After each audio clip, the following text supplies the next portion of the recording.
শুধু আমার সাথেই কেন এরকম হচ্ছে ভগবান?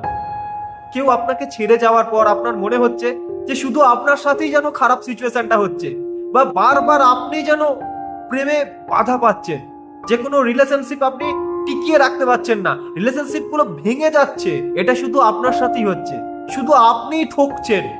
তাই তো বন্ধু,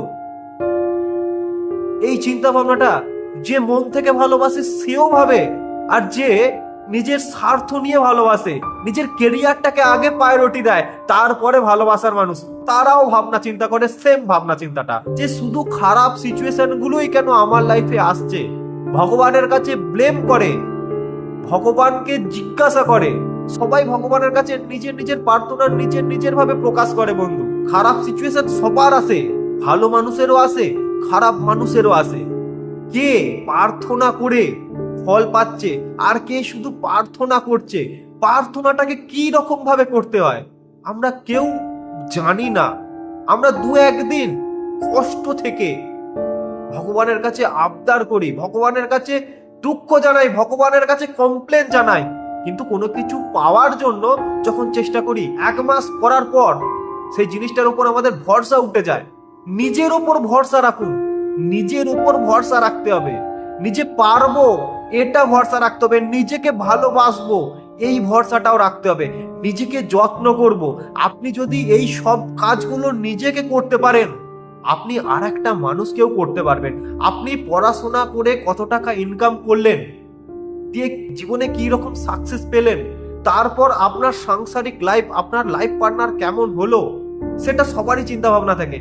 একটা সেটেল মানুষেরও চিন্তা ভাবনা যেমন থাকে, আর একটা গরিব মানুষেরও, যে লাইফে সেটেল হতে পারেনি, তারও চিন্তা ভাবনা থাকে বন্ধু।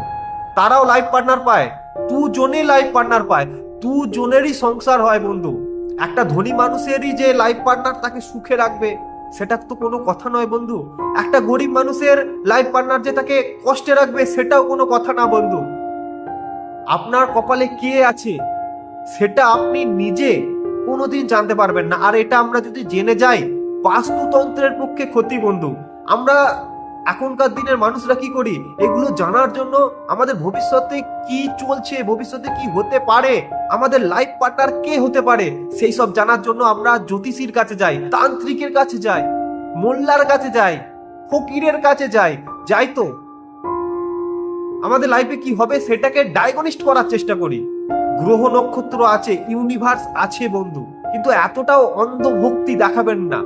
ভগবান বলেন নিজের প্রতি বিশ্বাস রাখুন, নিজেকে ভালো রাখুন, নিজেকে ভালোবাসুন। আপনি পারবেন, আপনি অন্যজনকেও ভালো রাখতে পারবেন, অন্যজনকেও ভালোবাসতে পারবেন, আপনাকে অন্যজনও ভালোবাসবে। আপনি যদি সৎ আদর্শবান একটা মানুষ হয়ে উঠতে পারেন, নিজেকে যদি যে কোনো সিচুয়েশনে ঠান্ডা রাখতে পারেন, সঠিক ডিসিশন নিতে পারেন, যে কেউ মানুষ বন্ধু আপনাকে ভালোবাসবে। আজকে খারাপ সিচুয়েশন চলছে, আজকে আপনি ভগবানকে ক্লেম করছেন, ভগবানের কাছে কাঁদছেন, ভগবানকে দোষারোপ করছেন, এই খারাপ সিচুয়েশনটাই আপনার লাইফে কেন আসছে। খারাপ সিচুয়েশন যদি না আসতো না বন্ধু, আপনি লাইফটাকে ঠিকঠাক ভাবে গড়ে তুলতে পারতেন না। ভালো সিচুয়েশন আপনার লাইফে আসবে, এই খারাপ সিচুয়েশনটার পর অবশ্যই ভালো সিচুয়েশন আপনার লাইফে আসবে। আপনি নিজেকে কেমন ভাবে তৈরি করতে পারলেন, সেটা আপনার সব থেকে বড় পরীক্ষা বন্ধু। নিজেকে ভালো রাখুন, যে কোনো সিচুয়েশনে নিজেকে ঠান্ডা রাখুন। নমস্কার বন্ধু।